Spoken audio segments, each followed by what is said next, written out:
And just days into 2026, it's happening again. In sub-zero temperatures that could kill in minutes, 32 migrants made it to Dover's shores on January 5th, shivering and exhausted after a harrowing journey from France. But this isn't just about survival. It's a ticking time bomb for UK politics, with crossings hitting near record highs in 2025 at over 41,000. Opposition leaders are slamming the government for borders built on sand. Why are these dangerous voyages surging? Who's profiting from the chaos? And can Starmer's promises to smash the gangs really hold water? In the pre-dawn haze of a bitterly cold January morning, the English Channel's icy waters churned with an unforgiving ferocity, as if the sea itself were protesting the perilous journey unfolding upon it. It was January 5th, and the first small boat of the year had defied the elements to reach the rugged shores of Dover, Kent. Border Force vessels, their hulls slicing through the frost-laced waves, intercepted the fragile dinghy carrying 32 individuals, men, women, and a handful of children who had braved sub-zero temperatures and treacherous currents in a desperate bid for asylum. As the boat was guided into the harbour, the migrants, wrapped in thin blankets and shivering uncontrollably, were helped ashore by officials in high-visibility gear. A harsh reminder that winter crossings are not just risky, but often life-threatening. The group, believed to originate from conflict-torn regions such as Syria, Afghanistan, and Eritrea, had set off from the northern French coast under the cover of darkness, navigating the 21-mile stretch of water that separates continental Europe from the United Kingdom. Rescue teams reported that the boat, overloaded and ill-equipped for the conditions, had been spotted midway across the channel, its occupants battling hypothermia and exhaustion. A second vessel attempting the same crossing that day met a grimmer fate. It failed to reach British waters and was turned back by French authorities, with several passengers requiring medical attention for severe cold exposure. These crossings in winter conditions are extraordinarily dangerous, stated a spokesperson for the UK Border Force, emphasising the agency's ongoing efforts to monitor and respond. Our teams are trained to prioritise life-saving interventions, but the risks undertaken by these individuals highlight the urgent need for safer alternatives. In 2025 alone, over 95% of small boat arrivals had lodged asylum applications, a statistic that underscores the humanitarian dimension of this crisis. Yet this first crossing of 2026 arrived against a backdrop of escalating political tension, where the government's handling of irregular migration has become a flashpoint for debate, criticism, and calls for reform. The English Channel has long served as a gateway for those seeking refuge in the UK, but the phenomenon of small boat crossings exploded in prominence around 2018. When smugglers began exploiting the route as land borders tightened. By 2022, a record 45,774 people had made the journey, prompting then Prime Minister Rishi Sunak to pledge a crackdown, including controversial plans to deport arrivals to Rwanda, a scheme that was ultimately scrapped by the incoming Labour government in 2024.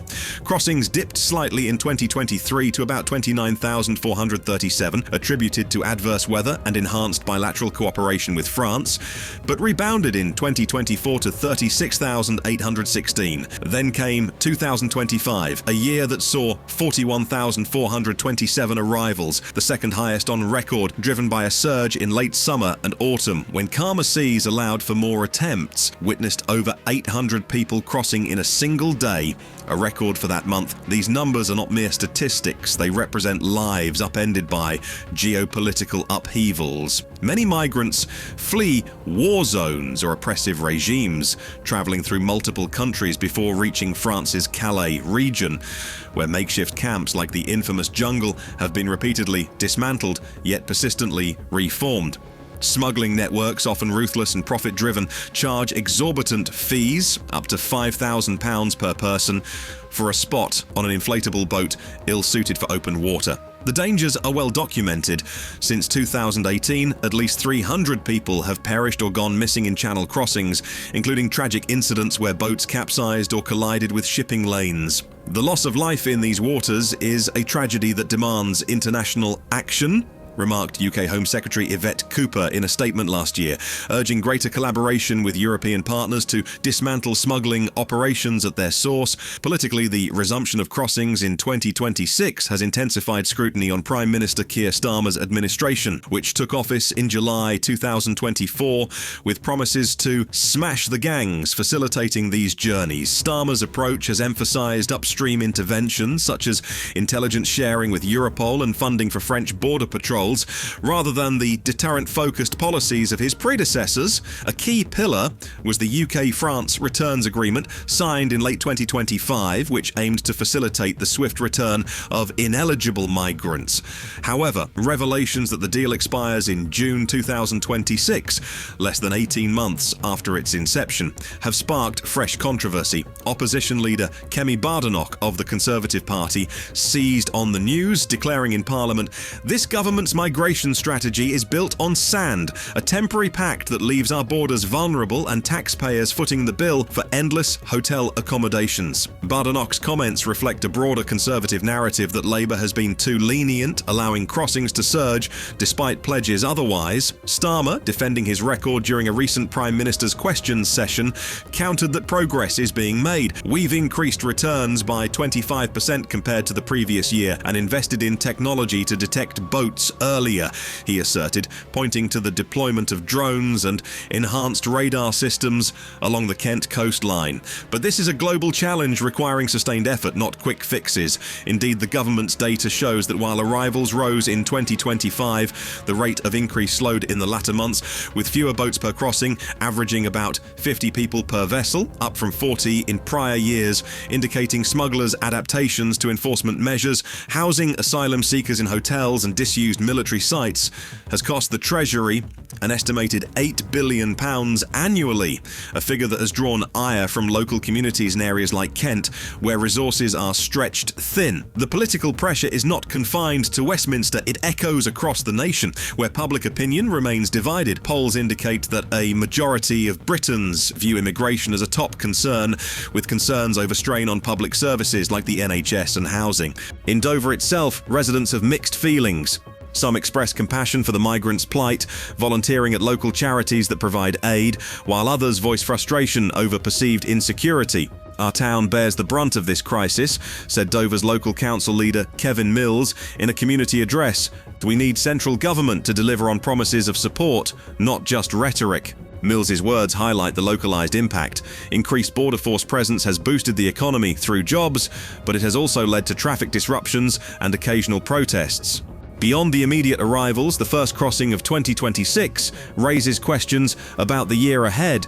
Weather patterns play a pivotal role. Winter typically sees fewer attempts due to rough seas, but as spring approaches, experts anticipate a spike. The UK Meteorological Office forecasts milder conditions by March, potentially enabling more launches from French beaches.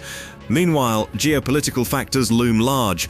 Ongoing conflicts in the Middle East and Africa continue to displace populations, while economic instability in countries like Albania, whence many economic migrants hail, adds to the flow.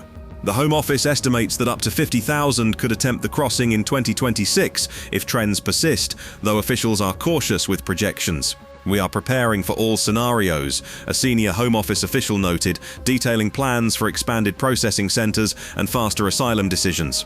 Efforts to address root causes extend internationally. The UK has committed £476 million to France over 3 years ending in 2026 for joint patrols and intelligence, a deal that has intercepted thousands of boats before they depart.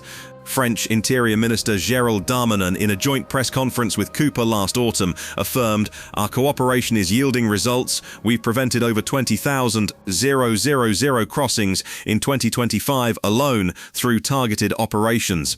Yet, the expiration of the returns agreement casts a shadow, necessitating renegotiations amid France's own political shifts.